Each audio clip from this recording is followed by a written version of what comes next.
I just wanted to make a quick video as a refresher for how to do your learning attributes in Otus. Remember, we set those up in August at one of our in-service days, but now here's how to actually score your students.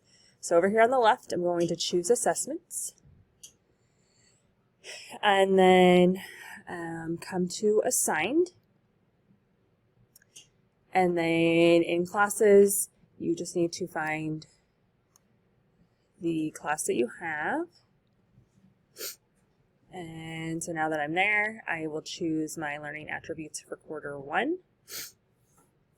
We should have all our students that are there.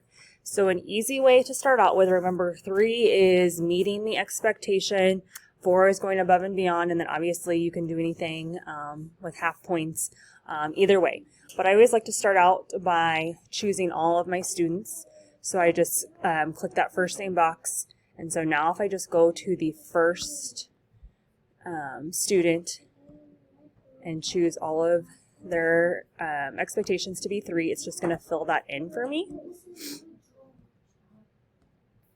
And then I will come uncheck it, and this will allow me to come and change somebody's score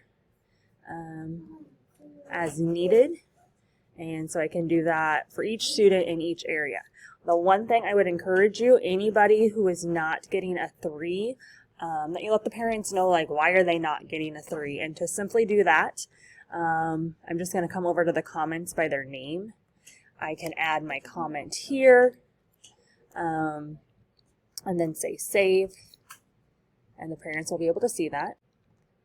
And so once you went through all your students, all your classes, so I'm just going to come back to assessments in the assigned and choose my other class. And so if it's all purple, you know that you've done them all. If something is still red, or actually I think it turns it green maybe. If something is still red, that means I have something to fix.